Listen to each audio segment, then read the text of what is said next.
नमस्कार बच्चों, हमने चैप्टर स्टार्ट कर रखा था halo alkane and hello Erin. और सबसे पहले हमने हेलो एल्केन के बारे में जाना कि हेलो एल्केन किसे कहते हैं। फिर उसको बनाने की विधियां अपन ने सीखी, एक एक करके सब विधियों के बारे में अपन ने चर्चा करी, जिसमें से कई तरह की नेम रिएक्शंस भी अपन ने पढ़ी। आज अपन पढ़ने जा रहे हैं बच्चों कि हेलो एरिन क्या होते हैं और इसको बनाने की क्या क्या विधियां हो सकती है, ये सब अपन आज की क्लास में चर्चा करेंगे। तो हेडिंग लगा लो आप अपने नोट्स के अंदर।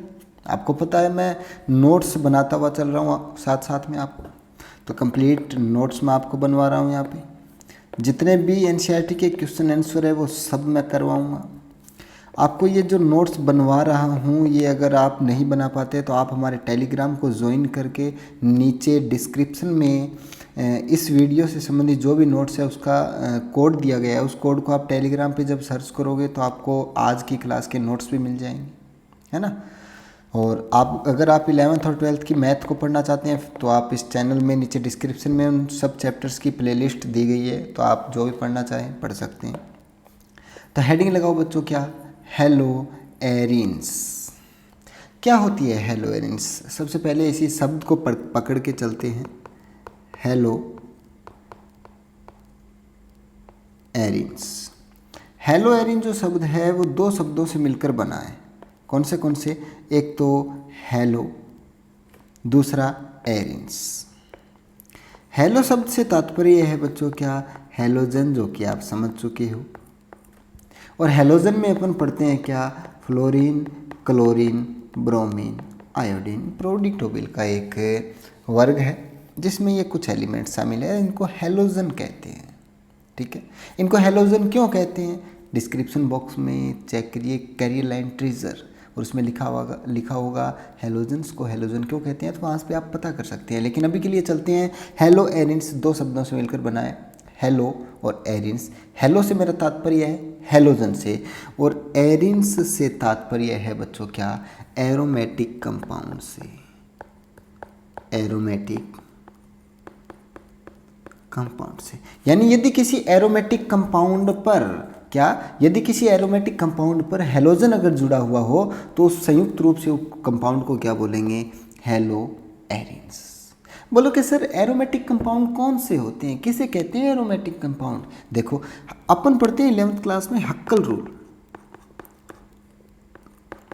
हक्कल नाम का एक आदमी था, उसने एरोमेटिक कौन से होंगे उसके बारे में उसने कुछ शर्तें बताई थी कि सबसे पहले कोई भी यौगिक अगर चक्रीय होना चाहिए, एक तो क्या होना चाहिए? चक्रीय, रिंग होनी चाहिए। दूसरा वो समतलीय होना चाहिए। क्या होना चाहिए? समतलीय होना चाहिए। समतलीय होने से मेरा मतलब sp3 संकरण तो होगा ही नहीं, sp2 संकरित कार्बन होना चाहिए। तीसरा उसके अंदर कॉन्जुगेशन होना चाहिए, यानी कि एक कंप्लीट रिंग के अंदर कॉन्जुगेशन होना चाहिए। और चौथा उसके अंदर 4n+2 पाई इलेक्ट्रॉन्स होने चाहिए, जहाँ n की वैल्यू है बच्चों 1 2 3 4।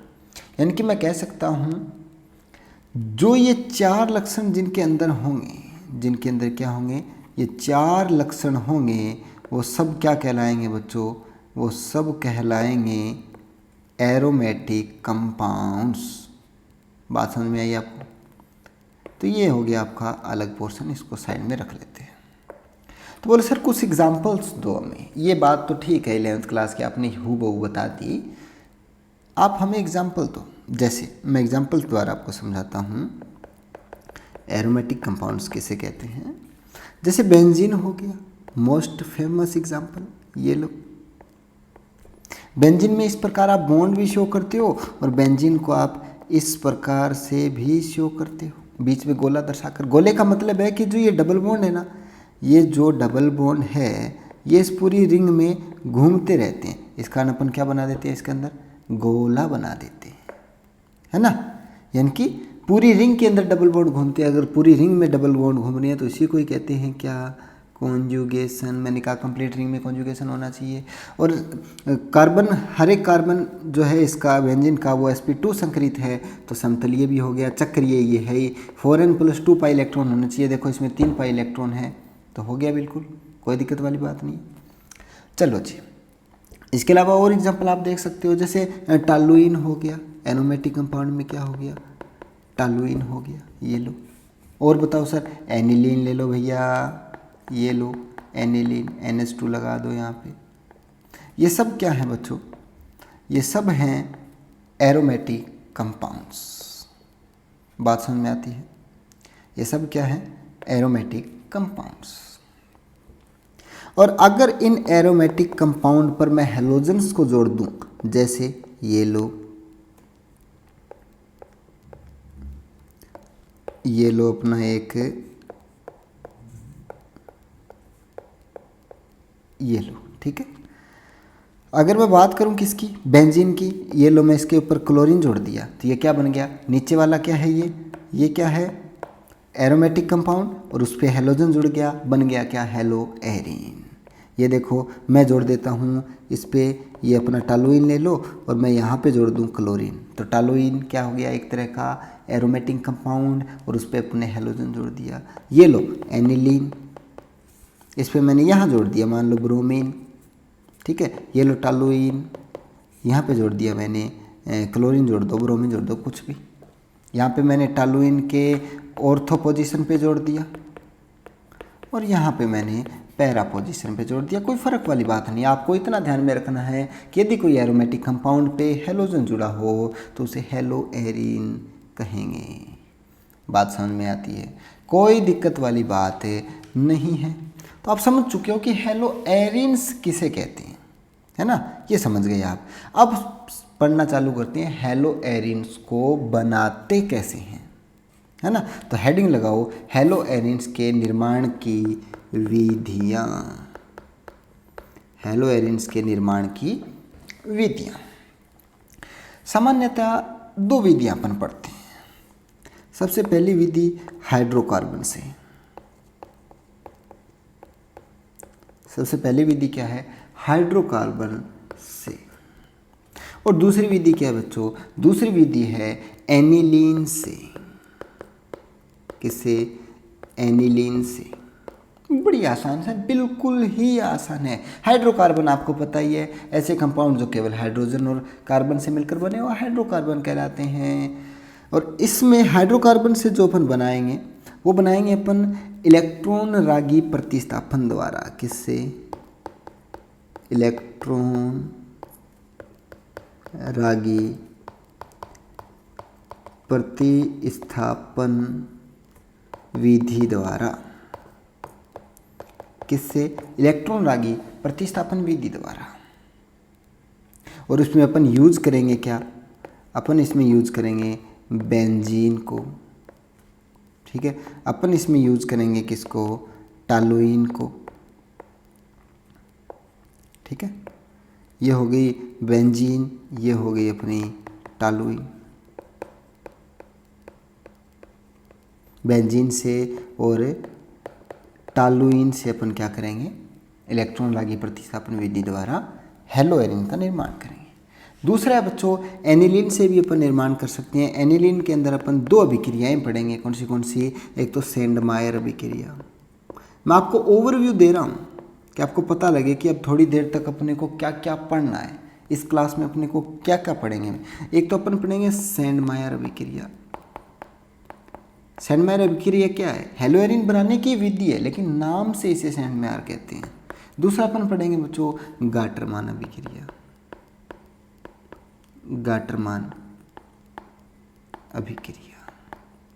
इतना माल मसाला आज की क्लास में अपने को पढ़ना है, ठीक है। तो सबसे पहली हेडिंग डालो क्या, हाइड्रोकार्बन से। और हाइड्रोकार्बन में अपन जिस विधि का प्रयोग करेंगे वो है इलेक्ट्रॉन रागी प्रतिस्थापन विधि। नाभिक रागी भी होती है, नाभिक रागी प्रतिस्थापन विधि भी होती है, लेकिन यहाँ पे हेलो एरीन निर्माण करने के लिए इलेक्ट्रॉन रागी प्रतिस्थापन विधि का प्रयोग करते हैं। अपन बेंजीन को लेके बना सकते हैं और टालुइन को लेके बना सकते हैं। तो आप हेडिंग डालो फ्रॉम हाइड्रोकार्बन हेडिंग डाल लो क्या, हाइड्रोकार्बन से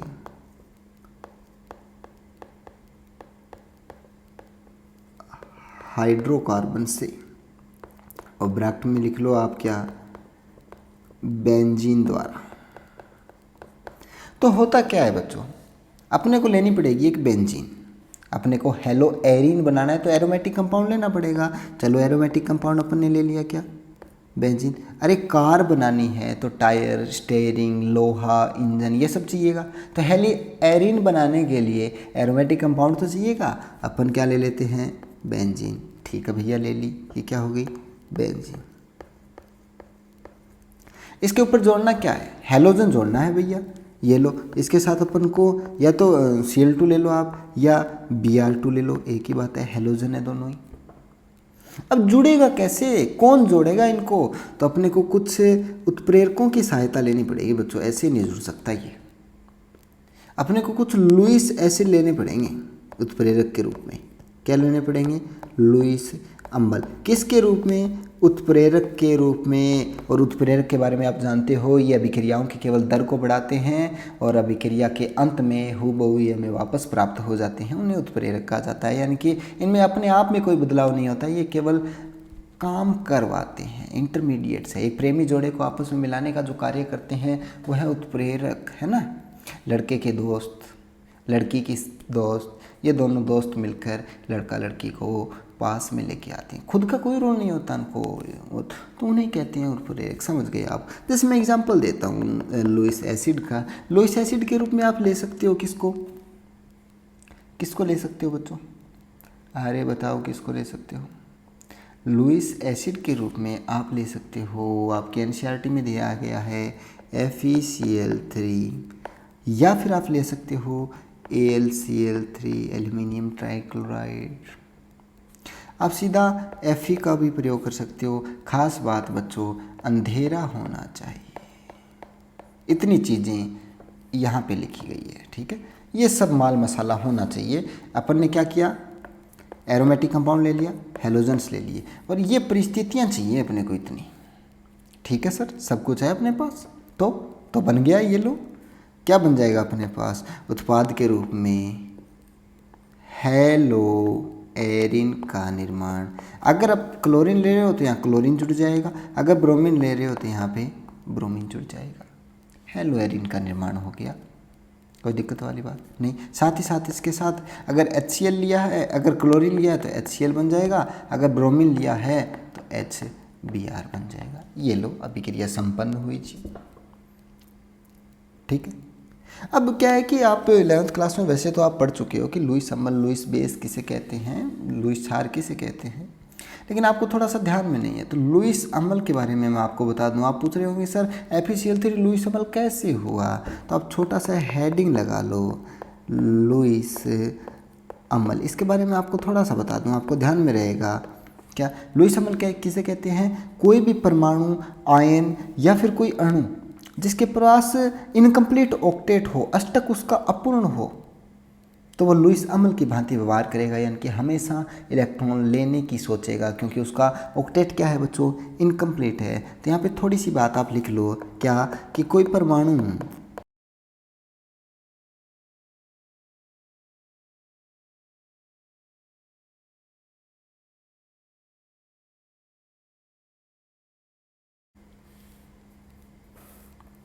तो क्या लिखा अपन ने कि कोई परमाणु, आयन अथवा अणु जिसके पास अपूर्ण अष्टक हो लुईस अम्ल की भांति व्यवहार करता है। और इनके सबके पास आप देख लो FeCl3, AlCl3, इन सबके पास क्या है, अपूर्ण ऑक्टेट है। वैलेंस शेल में 8 इलेक्ट्रॉन कंप्लीट नहीं है, जिसके कारण ये लुईस अम्ल की भांति यानी कि इलेक्ट्रॉन लेने का प्रयास करेंगे बच्चों, ठीक है। तो लुईस अम्ल की एक छोटी सी डेफिनेशन मैं आपको देती। तो आप कहोगे सर बिल्कुल बात सही है कि अपन हाइड्रोकार्बन द्वारा हेलो एरिन का निर्माण कर सकते हैं, अपन ने बेंजीन द्वारा तो पढ़ लिया, क्या टॉलुइन से भी अपन हेलो एरिन का निर्माण कर सकते हैं। बिल्कुल भैया, टॉलुइन से भी लिख सकते, हेलो एरिन का निर्माण कर सकते हैं। तो लिख लो टॉलुइन से। और सही बात ये आपकी एनसीईआरटी में टॉलुइन से ही दिया गया है, बेंजीन से दिया नहीं गया। पुरानी वाली जो एनसीईआरटी थी ना, उसके अंदर दिया गया था। तो टॉलुइन से कैसे बनाओगे, ये लो, ये लो, टॉलुइन से बना दिया मैंने, ये लो टॉलुइन अपनी। क्या लेना पड़ेगा? ठीक है, अपन ने एक एरोमेटिक कंपाउंड ले लिया, इसको जोड़ने के लिए हेलोजन ले लो, या तो क्लोरीन ले लो या ब्रोमीन ले लो। ठीक है, ले लिया भैया। इसके साथ अपने को कुछ परिस्थितियाँ भी तो चाहिए ना इस एरोमेटिक कंपाउंड के लिए, इस हेलोजन को जोड़ने के लिए। तो क्या ले लो? FeCl3 ले लो या AlCl3 ले लो, या बोल रहा हूँ मैं सारे एक साथ नहीं लेने, ठीक है, या Fe ले लो। अंधेरा होना चाहिए, ये ध्यान रखना। तो क्या होगा? टॉलुइन के साथ जुड़ जाएगा बच्चों। क्या?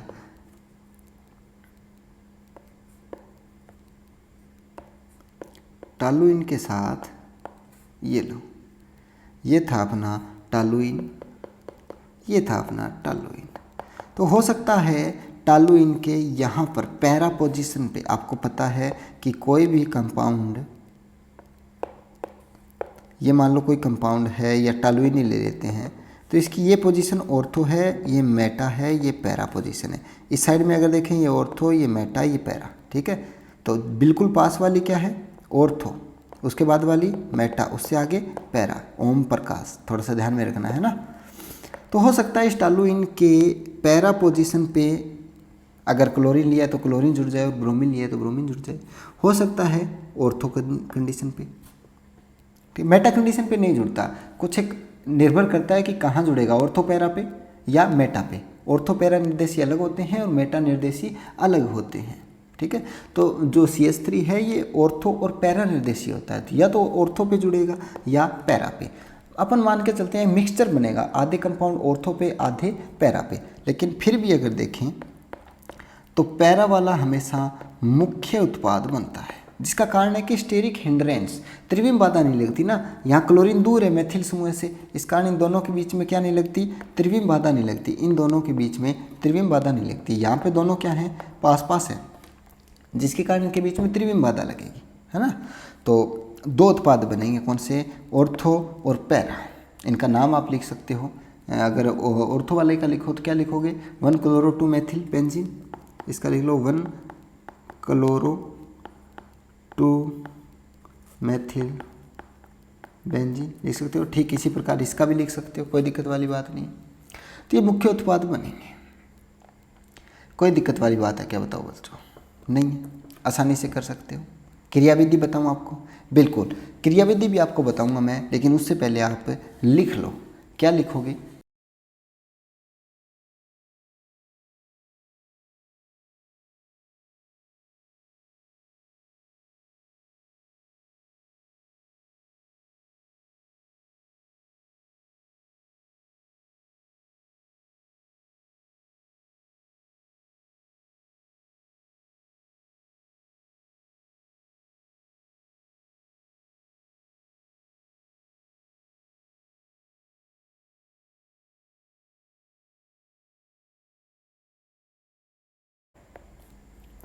क्या लिखा बच्चों अपन ने? कि बेंजीन टॉलुइन का क्लोरीनीकरण एवं ब्रोमीनीकरण, यानी कि बेंजीन के साथ यदि क्लोरीन जोड़ना हो या ब्रोमीन जोड़ना हो, या टॉलुइन के साथ क्लोरीन जोड़ना हो या ब्रोमीन जोड़ना हो, सीधे Cl2 तथा Br2 द्वारा लुईस अम्ल की उपस्थिति में, लुईस अम्ल कौन से? AlCl3, SbCl5 और FeCl3 करते हैं, ठीक है। अगली बात मैंने लिखी, यह भी क्रिया किस विधि द्वारा संपन्न होती है? तो इलेक्ट्रॉन से नहीं, प्रतिस्थापन क्रिया विधि द्वारा संपन्न होती है। बात समझ में आई आपको? समझा चुका हूँ मैं। आपको याद रखना है क्या? इन कंडीशंस को आपको याद रखना है। ये कंडीशंस बड़ी इंपॉर्टेंट है ना। कॉम्पिटिटिव एग्जाम के लिए भी आपको ये कंडीशंस ही चाहिए, इसके अलावा कुछ नहीं। आगे लिखो।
क्या लिखा बच्चों मैंने कि इस विधि द्वारा टॉलुइन से हेलोइन बनाने पर ऑर्थो तथा पैरा निर्देशी उत्पाद बनते हैं। मैंने आपको अभिक्रिया दिखाई कि जब टॉलुइन की अभिक्रिया करते हैं तो एक तो पैरा निर्देशी और एक ऑर्थो निर्देशी बनता है, और जिसमें मुख्य उत्पाद कौन सा होता है, पैरा निर्देशी। हाँ, आप ये बात भी कह सकते हो कि सर जब मिक्सचर बनेगा, दोनों का मिश्रण बनेगा, तो उनको अलग अलग कैसे करेंगे। तो बच्चों इनका जो बॉइलिंग पॉइंट होता है ना,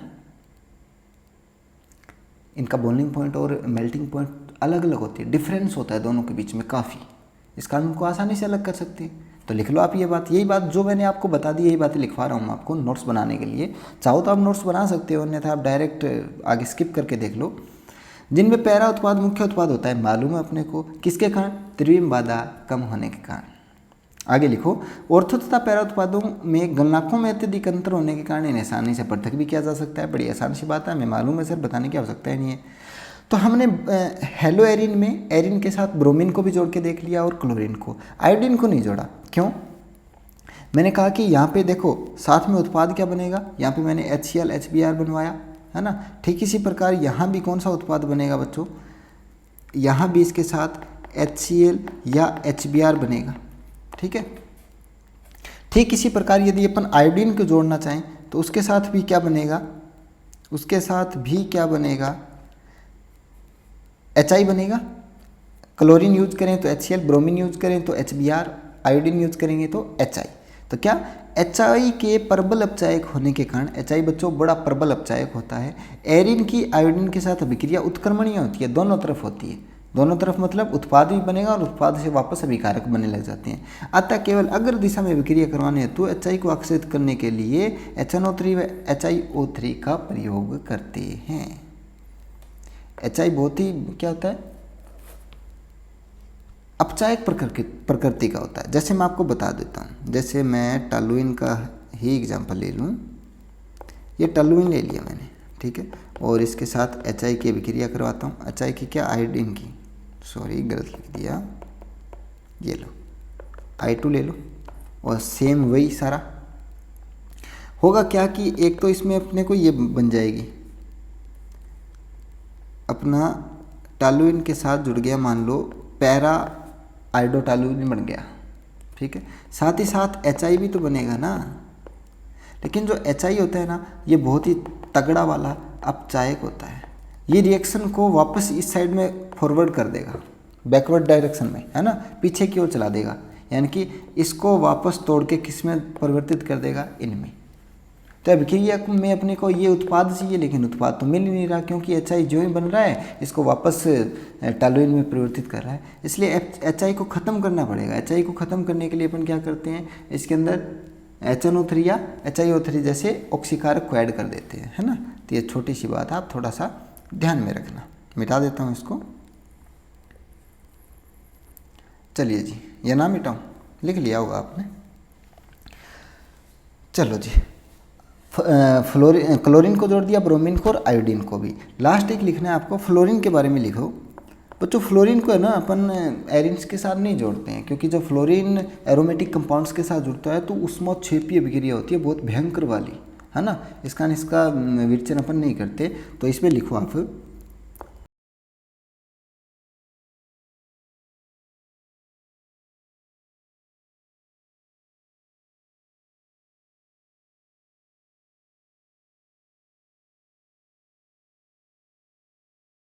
लिखा मैंने कि फ्लोरीन की क्रियाशीलता ज़्यादा होने के कारण फ्लोरीन युक्त एरिन्स का निर्माण या विरचन नहीं किया जा सकता, क्योंकि अभिक्रिया क्या होती है, उष्माक्षेपी। तो ब्रैकेट में छोटा सा आप लिख भी सकते हो, क्या, उष्माक्षेपी। तो आप कहोगे सर बिल्कुल आपने हमें सारी चीज़ें बता दी कि कैसे अपन आयोडो एरिन्स को बना सकते हैं, कैसे फ्लोरो एरिन्स को, कैसे क्लोरो एरिन्स को, और कैसे ब्रोमो एरिन्स को। लेकिन क्रियाविधि नहीं समझे, ये बनेगा कैसे। वो सारा जो आपने ये लिया था, ये वाला जो मीडियम आपने लिया था, ये वाला, इससे होगा क्या, कैसे बनेगा, हमें क्रियाविधि समझाओ। तो ये लो बच्चों, आपको मैं बताता हूँ क्रियाविधि। लेकिन ध्यान रहे, क्रियाविधि आपको 12th क्लास के लिए कतई इम्पोर्टेंट नहीं है। वैसे तो ये इम्पोर्टेंट है ही नहीं, आपको सवाल डायरेक्ट पूछा जाएगा कॉम्पिटिटिव एग्जाम में भी। लेकिन अगर आप क्रियाविधि समझना चाहते हो तो समझ लो 3 स्टेप में अभिक्रिया होगी। सबसे पहला स्टेप, फर्स्ट स्टेप, याद नहीं रखनी है। ध्यान रखो बच्चों, क्या याद नहीं रखनी है। फर्स्ट स्टेप में होगा बच्चों इलेक्ट्रॉन स्नेही का निर्माण। इलेक्ट्रॉन स्नेही का निर्माण होगा। कैसे होगा निर्माण? अपन ने क्लोरीन लिया था, Cl2 लिया था, बिल्कुल सर लिया था, है ना। इसको ऐसे बना लो, क्लोरीन दूसरे कलर से बनाता हूँ, ये लो क्लोरीन और क्लोरीन, ठीक है। हमें मालूम है कि 2 बंद है इसमें, 2 इलेक्ट्रॉन है इस बंद में, बिल्कुल। और अपन ने एक लुईस अमल भी तो लिया था, AlCl3 ले लो बोलो। अब AlCl3 क्या है बच्चों? आप कहोगे कि आपने बताया था सर ये लुईस एसिड है, और हमें मालूम है कि लुईस एसिड का जो ऑक्टेट होता है ना वो अपूर्ण होता है। तो अरे इनऑर्गेनिक यौगिक कंपाउंड है ये, और इनऑर्गेनिक वाले अकार्बनिक यौगिकों में क्या आता है, अष्टक पूराकरण की भयंकर भूख होती है। अष्टक अपूर्ण है तो ये इलेक्ट्रॉन लेना चाहेगा भैया, क्या इलेक्ट्रॉन लेना चाहेगा। किससे लेगा ये इलेक्ट्रॉन, कहाँ से लेगा? तो ये क्या करेगा, इस Cl2 को बोलेगा भैया तुम टूट जाओ। तो ये क्लोरीन के जो एक बंद के दोनों इलेक्ट्रॉन किसी एक पे चले जाएंगे, इस पे माइनस आ जाएगा, इस पे प्लस। बात समझ में? अब लुईस एसिड इलेक्ट्रॉन लेना चाहता है तो क्लोरीन माइनस को अपनी तरफ बुलाएगा या क्लोरीन प्लस को? तो बात समझ चुकी हो बच्चों, क्लोरीन माइनस को अपनी तरफ बुलाएगा और बना देगा AlCl4 minus plus Cl plus. ये बन गया अपना क्या बच्चों, इलेक्ट्रॉन स्नेही। ये क्या है अपना, इलेक्ट्रॉन स्नेही। बात समझ में? कोई दिक्कत वाली बात नहीं। इलेक्ट्रॉन स्नेही बन गया। दूसरा स्टेप देखो आप, नेक्स्ट पेज पे करता हूँ। सेकंड स्टेप, सेकंड स्टेप में क्या होगा बच्चों, आक्रमण होगा। किसका आक्रमण होगा? इलेक्ट्रॉन स्नेही का। किस पर?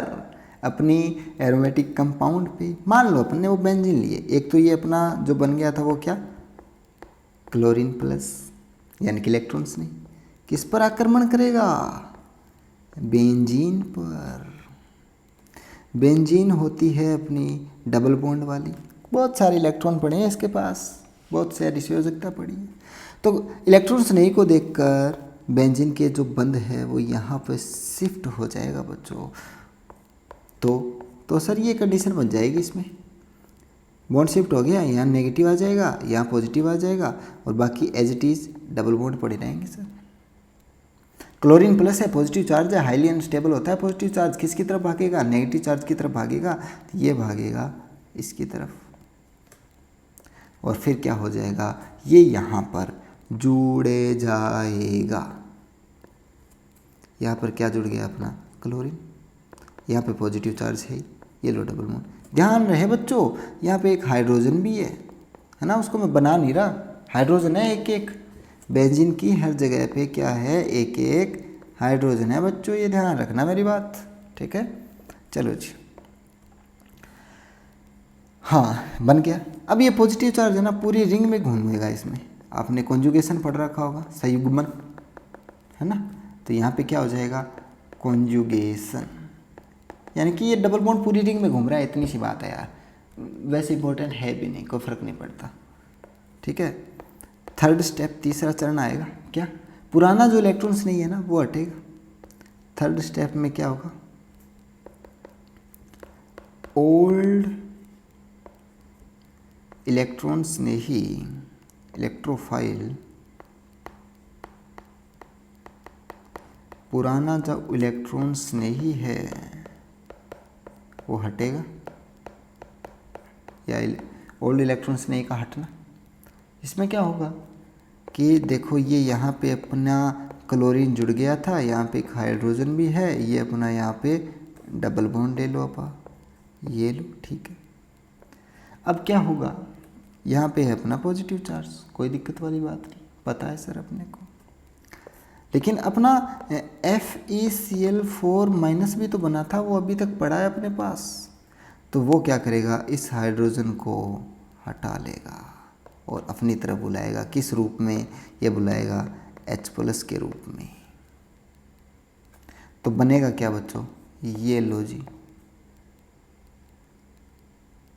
क्लोरीन, और हाइड्रोजन ने अपने इलेक्ट्रॉन्स दे दिए दोनों, ये डबल बॉन्ड वापस यहाँ को आ जाएगा। H+ और फ्लोरीन FeCl4 से अपना क्लोरीन हट जाएगा, तो HCl प्लस FeCl3 यूँ का यूँ बच गया। देखो उत्प्रेरक लास्ट में वैसा का वैसा बच जाता है। तो ये हो गई बच्चों अपनी क्रिया विधि, जो कि आपको ध्यान में नहीं रखनी है। बात समझ में आई क्या, बताओ ज़रा। बड़ा ही आसान सा है, बिल्कुल आसान है, कोई ज़्यादा दोहराई वाली बात है ही नहीं। समझ में आती है आपको? चलिए सर आगे बढ़े, आगे बढ़ते हैं। आगे आप नोट लगाकर एक बात लिखो।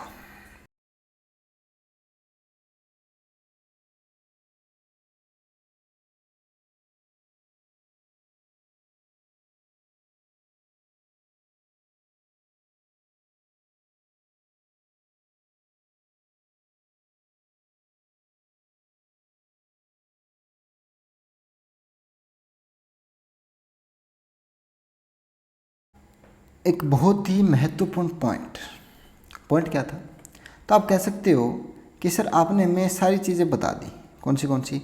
मैंने आपको बता दिया इन दोनों का योग जुड़ने के लिए, एरिन का योग इनके साथ जुड़ने के लिए, FeCl3 उत्प्रेरक के रूप में उत्पाद बनेगा, सब चीज़ें समझा दी। अंधेरा क्यों होता है, अंधेरा क्यों लेते हैं? तो अंधेरा होने के कारण ही बच्चों अभिक्रिया हो पाती है अपने कौन सी, इलेक्ट्रॉन्स नहीं प्रतिस्थापन। अगर अंधेरा नहीं होगा या लाइट होगी तो अभिक्रिया कौन सी होगी बच्चों, तो मुक्त मूलक अभिक्रिया हो जाएगी और उसके कारण उत्पाद बदल जाएगा। जैसे टॉलुइन की अभिक्रिया अपन Cl2 से प्रकाश की उपस्थिति में करवाते हैं तो हैलोजन पार्श्व श्रृंखला पे जुड़ता है। पार्श्व श्रृंखला बोले तो इस पर, यहाँ पे। तो ये आप कह सकता हो क्या कि बच्चों ये हेलो एरीन है? आप पूछ सकते हो ये बात कि क्या सर ये हेलो एरीन है? तो मैं कहूँगा बिल्कुल नहीं, ये हेलो एरीन नहीं है।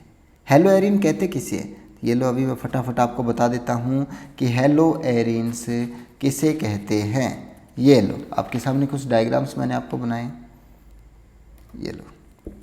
यहाँ पे मैं जोड़ देता हूँ CH3, यहाँ पे जोड़ देता हूँ मैं NH2, ये सीधा पड़े रहता हूँ। मान लो मैं यहाँ पे क्लोरीन जोड़ देता हूँ, यहाँ पे ब्रोमीन, यहाँ पे ब्रोमीन, यहाँ पे CH2Cl। तो अब मेरा सवाल है आपसे कि क्या नंबर 1 स्ट्रक्चर, नंबर 2 स्ट्रक्चर और नंबर 3 स्ट्रक्चर और नंबर 4 स्ट्रक्चर में से हेलो एरीन कौन से हैं? तो वही यौगिक या वही कंपाउंड हेलो एरीन्स होंगे जिनमें एरोमेटिक कंपाउंड के साथ डायरेक्ट क्या जुड़ा हो, हेलोजन जुड़ा हुआ हो। तो पहली में देखो आप डायरेक्ट क्लोरीन जुड़ा हुआ है, बिल्कुल, तो ये हेलो एरीन है, बिल्कुल है हेलो एरीन, ठीक है। दूसरी में देखो आप डायरेक्ट एरोमेटिक रिंग के साथ जुड़ा हुआ है, तो ये भी हेलो एरीन है। तीसरी में देखो आप डायरेक्ट रिंग के साथ जुड़ा हुआ है, तो ये भी हेलो एरीन है। चौथी में देखो आप डायरेक्ट हेलो एरोमेटिक के साथ जुड़ा हुआ है क्या, ना, ये तो CH2 के साथ जुड़ा हुआ है, एक एल्केन के साथ जुड़ा हुआ है, तो ये हेलो एरीन नहीं है। तो ये क्या है, ये बच्चों एल्किल हैलाइड होगा। तो थोड़ा सा ध्यान में रखना है ना कि यदि प्रकाश की उपस्थिति में अभिक्रिया करवाए ना टॉलुइन की और लुईस एसिड को ना लें, विदाउट लुईस एसिड, तो हेलो एरीन नहीं बनेगा, एल्किल हैलाइड बनेगा। बात समझ में आई आपको? या हेलो एल्केन बनेगा, मैं ऐसा कह सकता हूँ, एक ही बात है, आपको मालूम है बच्चों ये सारी बात। आगे बढ़ते हैं, बड़ी कमाल की बात। तो ये मैंने आपको करवा दी बच्चों, क्या हेलो एरीन्स बनाते हैं अपन किससे, हाइड्रोकार्बन से। अगला लिखो एनिलीन से हेलो एरीन का निर्माण। क्या एनिलीन से हेलो एरीन का निर्माण, हेडिंग लगा लो ये। एनिलीन क्या होती है बच्चों? एनिलीन। तो एनिलीन होती है ये वाली,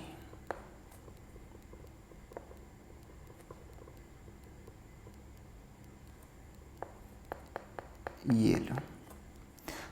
तो एनिलीन से हेलोएरिन का निर्माण में सबसे पहली बात आप लिखोगे क्या? सैंडमायर रिएक्शन। सैंडमायर रिएक्शन या सैंडमायर अभिक्रिया। सैंडमायर अभिक्रिया में क्या होता है बच्चों कि अपन एलिनील को NaNO2 और HCl की उपस्थिति में मिक्स करते हैं। क्या कि एनिलीन को ये लो NH2, इसकी उपस्थिति में NaNO2 और HCl की उपस्थिति में जब हिलाते हैं, कौन से टेम्परेचर पे ध्यान रखना, टेम्परेचर बड़ा इंपॉर्टेंट है, 0 से 5 डिग्री सेल्सियस, 5 डिग्री सेल्सियस, यानी कि बड़ा ही ठंडा है ये, ठंडा ठंडा है ना। 0 से 5 डिग्री सेल्सियस पर अगर इनको मिक्स करते हैं तो बच्चों बेंजीन का डाईएजोनियम क्लोराइड लवण बनता है। क्या बनता है? बेंजीन का डाईएजोनियम क्लोराइड लवण। क्या बनेगा? बेंजीन डाईएजोनियम क्लोराइड लवण। होता कैसा है सर ये लो अभी बता देते हैं आपको। ये लो, इसके साथ एक यहाँ नाइट्रोजन, डबल बॉन्ड नाइट्रोजन, और इससे क्लोरीन जुड़ा हुआ होता है। वैसे ये जुड़ा नहीं होता, यहाँ आयनिक बॉन्ड होता है, लेकिन देखो क्रियाविधि में मैं आपको समझा दूँगा। तो होगा क्या, ये बनेगा और इसके साथ 2 H2O के मॉलिक्यूल बनते हैं। और जब इस लवण की डाईएजोनियम साल्ट की अभिक्रिया अपन HCl के साथ करवाते हैं, क्या जब हम इस ऐसी कंडीशन होती है, इनके बीच आयनिक बॉन्ड होता है, इसकी अभिक्रिया जब अपन HCl के साथ करवाते हैं क्यूप्रस क्लोराइड की उपस्थिति में, Cu2Cl2 की उपस्थिति में जब इसको अपन गर्म करते हैं, तब बच्चों क्या बनता है? हेलोएरिन। साथ ही साथ N2 गैस प्लस HCl भी बनता है। तो बात समझ में आई क्या आपको? करना क्या है, एनिलीन को NaNO2 और HCl के साथ बड़ी ठंडी परिस्थितियों में 5 डिग्री सेल्सियस पर गर्म करना है, तो एक लवण बनेगा। उस लवण की अभिक्रिया अगर HCl के साथ क्यूप्रस क्लोराइड Cu2Cl2 के साथ गर्म करते हैं तो एल्किल क्लोराइड बनता है, क्लोरोएरिन्स बनता है, या क्लोरोबेंजीन मैं कह सकता हूँ उसको, क्या क्लोरोबेंजीन। क्या बनेगा? क्लोरोबेंजीन, साथ में नाइट्रोजन गैस N2 गैस और HCl का भी निर्माण होता है। बात समझ में आई आपको? बस आपको ये अभिक्रिया ध्यान में रखनी है। कोई दिक्कत वाली बात है ना? नहीं है ना? चलो जी, अगर दिक्कत वाली बात नहीं है तो मैं आपको क्रियाविधि समझाऊँ क्या इसकी? थोड़ी सी टफ है, हल्की सी, छोटी सी, नन्ही सी, मुन्नी सी, प्यारी सी। लिखो क्रियाविधि, समझा देता हूँ क्रियाविधि। अगर आपको क्रियाविधि नहीं समझनी है ना तो स्किप कर दो वीडियो को और डायरेक्ट लिखने वाले मटेरियल पे आप चले जाओ। इसके जस्ट बाद आपको लिखवाऊँगा मैं। क्रियाविधि आपको याद नहीं रखनी है, समझने के लिए है, बस देखते रहो, मज़ा आता रहेगा। तो सबसे पहले क्या होगा बच्चों, ये भी 2-3 स्टेप्स के अंदर अभिक्रिया होती है। सबसे पहले इसमें होगा फॉर्मेशन ऑफ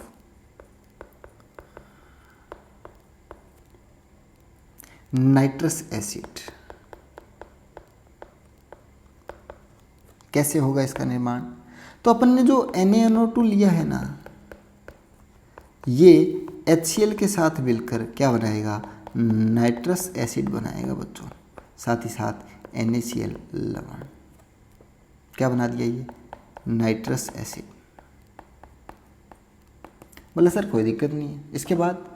इसके बाद सेकंड स्टेप में होगा बच्चों, ये तो हो गया फर्स्ट स्टेप। सेकंड स्टेप में क्या होगा? नाइट्रोसोनियम आयन का निर्माण। क्या है ये? नाइट्रोसोनियम आयन का निर्माण होगा बच्चों। कोई दिक्कत वाली बात है नहीं? कैसे होगा अभी समझा देता हूँ। अपने पास क्या है? नाइट्रस एसिड है, ये लो HNO2, ये लो, ठीक है। और हमारे पास HCl भी पड़ा है। HCl की प्रेजेंस में HCl हमें क्या देगा, यहाँ से H+ देगा, ठीक है। ये H+ जो ये ऑक्सीजन के ऊपर लोन पेयर है, यहाँ पे जाके अटैक करेगा, इलेक्ट्रॉन को देख के H+ खींचा चला जाएगा, दौड़ा चला जाएगा, भागा चले जाएगा और इसके साथ ये जुड़ जाएगा। जब ऑक्सीजन 3 बॉन्ड बना लेगा तो इस पर क्या आ जाएगा बच्चों, पॉजिटिव चार्ज आ जाएगा, जो कि ऑक्सीजन पर हाईली अनस्टेबल होता है और जिसके कारण यहाँ से ये इलेक्ट्रॉन लेके 9 2 11 हो जाएगा और बुन किया जाएगा NO+ आयन। बात समझ में आई? अब देखो थर्ड स्टेप क्या होगा। थर्ड स्टेप में होगा आक्रमण किसका, नाइट्रोसोनियम आयन का, अटैकिंग NO+। कहाँ पे, अपनी एनिलीन पे। तो ये लो अपनी एनिलीन, यहाँ पे बना लेता हूँ NH2 और इसके साथ क्या है, नाइट्रोसोनियम आयन। हमें पता है कि जो ये वाला नाइट्रोजन है इसके ऊपर लोन पेयर है, ये लो। इन इलेक्ट्रॉनों को देखकर ये नाइट्रोसोनियम आयन खींचा चलाएगा, तोड़ा चलाएगा, भागा चलाएगा, तो इसके साथ ये जुड़ जाएगा, जुड़कर बनाएगा क्या, नाइट्रोजन, हाइड्रोजन, हाइड्रोजन, ये तो एनिलीन ही था सेम, इसके साथ क्या जुड़ जाएगा, ये नाइट्रोजन डबल बॉन्ड ऑक्सीजन। कोई दिक्कत वाली बात है क्या? लेकिन ये देखो ये वाला नाइट्रोजन कितने बंद बना लिए इसने, 4, लेकिन नाइट्रोजन बनाता 3 ही है, तो इस पर क्या आ जाएगा बच्चों, पॉजिटिव चार्ज। और पॉजिटिव चार्ज आने पर ये क्या होगा, अनस्टेबल हो जाएगा। अनस्टेबल होगा तो क्या, इस हाइड्रोजन के इलेक्ट्रॉन्स को अपनी तरफ खींच लेगा। तो अब क्या बना दिया इसने, अब क्या बना दिया इसने, अब बना दिया बच्चों, यहीं पे बना देता हूँ मैं, घुमाने की आवश्यकता नहीं है। अब क्या बना दिया, ये नाइट्रोजन का नाइट्रोजन, इधर नाइट्रोजन डबल बॉन्ड ऑक्सीजन और एक हाइड्रोजन। कोई दिक्कत वाली बात नहीं, अच्छा खासा काम चल रहा था। अब यहाँ से आगे होगी बच्चों टोटोमेरिज्म, मध्यावयवता। टोटोमेरिज्म आपने 11th क्लास में पढ़ रखा। टोटोमेरिज्म क्या होती है बच्चों, मान लो कोई कंपाउंड है किस तरह का, इसको मैं थोड़ा सा छोटा कर दूँ क्या, इसको मैं थोड़ा सा छोटा कर देता हूँ ना,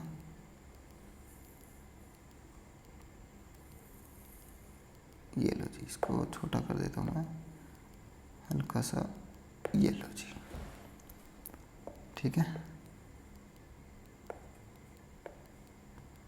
तो यहाँ से आगे क्या होगा बच्चों, टोटोमेरिज्म होगी। क्या होगी, टोटोमेरिज्म।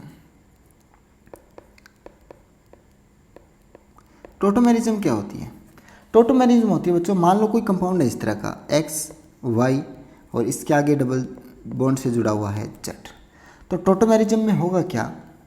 और हाँ एक बात और कि X पे है क्या जुड़ा हुआ, हाइड्रोजन, X पे हाइड्रोजन है जो कि Y से जुड़ा हुआ है और Y Z से डबल बॉन्ड से जुड़ा हुआ है। तो ये जो हाइड्रोजन है ये चला जाएगा किस पे, Z पे। अगर इस तरह का कंपाउंड है तो ये हाइड्रोजन चला जाएगा Z पे और डबल बॉन्ड शिफ्ट हो जाएगा X और Y के बीच। यहाँ पे देखो नाइट्रोजन नाइट्रोजन के बीच में सिंगल बॉन्ड है, एक नाइट्रोजन पे हाइड्रोजन है और दूसरे से जुड़ा हुआ है ऑक्सीजन जो कि डबल बॉन्ड से है। तो टोटोमेरिज्म की सहायता से यहाँ पे जो उत्पाद बनेगा वो क्या बनेगा, वो उत्पाद बन जाएगा बच्चों क्या, नाइट्रोजन डबल बॉन्ड नाइट्रोजन और OH। कोई दिक्कत वाली बात नहीं। हमें पता है कि यहाँ जो ऑक्सीजन है इस पर लोन पेयर है और इस पर फिर से H+ अटैक करेगा। H+ अटैक करने की वजह से nitrogen double bond nitrogen oxygen hydrogen hydrogen attack कर दिया, तो इस ऑक्सीजन पे आ गया क्या बच्चों, पॉजिटिव चार्ज, जो कि ये लेके हट जाएगा। क्या बन गया बच्चों, क्या बन गया, अपना बन गया ये कंपाउंड। यहाँ नाइट्रोजन है, H2O तो हट गया, डबल बॉन्ड N, इस पे आ गया पॉजिटिव। लेकिन इस पॉजिटिव वाले के जो पास वाला नाइट्रोजन है इस पे लोन पेयर है, ये लोन पेयर आ जाएंगे यहाँ को, तो पॉजिटिव क्या हो जाएगा, शिफ्ट हो जाएगा थोड़ा सा। ये लो जी, ये लो नाइट्रोजन ट्रिपल बॉन्ड N और यहाँ पे पॉजिटिव चार्ज, यहाँ पे फिर से क्लोरीन माइनस का अटैक होगा HCl से, और ये क्लोरीन माइनस से आयोनिक बॉन्ड द्वारा N2 यहाँ पे प्लस है, यहाँ पे क्लोरीन माइनस इसके पास में आ जाएगा। तो ये अपना हो गया क्या, डाईएजोनियम साल्ट। क्या हो गया, डाईएजोनियम साल्ट। ये है बच्चों अपनी पूरी क्रियाविधि जो कि आपको ध्यान में नहीं रखनी है। तो बोले सर अब इस डाईएजोनियम साल्ट का क्या होगा। ठीक है, साल्ट निर्माण हो गया, तो बच्चों अब इसकी क्यूप्रस क्लोराइड और HCl की उपस्थिति में अभिक्रिया करवा दो। क्या अपने पास क्या है, डाईएजोनियम साल्ट है, ये रहा nitrogen, triple bond nitrogen, chlorine minus, इस पे है पॉजिटिव। इसकी अभिक्रिया करवा दो आप किसके साथ, Cu2Cl2 के साथ, और साथ में ले लो HCl। या अभिक्रिया करवा दो आप इसकी किसके साथ, Cu2Br2 किसके साथ, HBr की प्रेजेंस में। तो होगा क्या, दोनों ही कंडीशन में यहाँ पे जुड़ जाएगा क्लोरीन, यहाँ पे जुड़ जाएगा ब्रोमीन। यहाँ पे बन जाएगा बच्चों क्या, क्लोरोबेंजीन,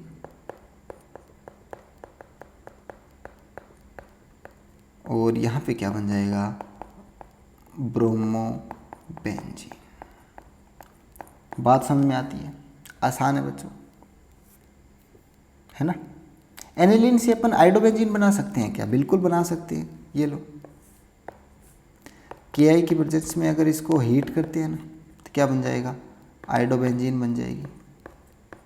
ठीक है, लेकिन जब क्यूप्रस क्लोराइड का उपयोग करते हैं ना अपन, क्यूप्रस क्लोराइड का, इस परिस्थिति में इस अभिक्रिया को कहते हैं बच्चों क्या, सैंडमायर रिएक्शन, है ना। इसको सैंडमायर रिएक्शन नहीं कहते हैं। ठीक है, ध्यान में रखना आपको, क्यों सैंडमायर रिएक्शन के अंतर्गत क्या आएंगे, जब अपन क्यूप्रस क्लोराइड और HCl को यूज़ करेंगे, या फिर क्यूप्रस ब्रोमाइड और HBr को यूज़ करेंगे, है ना। उस परिस्थिति में अपन कह सकते हैं कि इस अभिक्रिया को क्या कहेंगे, सैंडमायर रिएक्शन। तो लिखोगे आप थोड़ा सा, चलो जी, जो मैं लिखवाता हूँ वो फटाफट लिख लेना।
क्या लिखा बच्चों मैंने, कि जब एनिलीन या प्राथमिक एरोमेटिक एमीन को, एक ही बात है, प्राथमिक अगर नाइट्रोजन के साथ एक कार्बन जुड़ा हुआ हो तो उसे 1 डिग्री एमीन, 2 कार्बन जुड़े हो 2 डिग्री, 3 कार्बन जुड़े हो तो 3 डिग्री एमीन।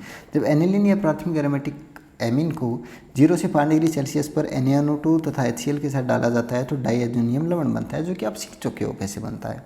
उसके बाद प्राप्त डाईएजोनियम लवण को Cu2Cl2 की उपस्थिति व HCl के साथ गर्म किया जाता है तो क्लोरोबेंजीन, तथा Cu2Br2 व HBr के साथ गर्म किया जाता है तो आइडोबेंजीन बनता है, नहीं ब्रोमोबेंजीन, सॉरी यहाँ पे गलत लिख दिया मैंने, यहाँ पे आना चाहिए था ब्रोमोबेंजीन। एक सेकंड इसे मिटा देता हूँ मैं, गलत लिख दिया, ये आएगा ब्रोमोबेंजीन।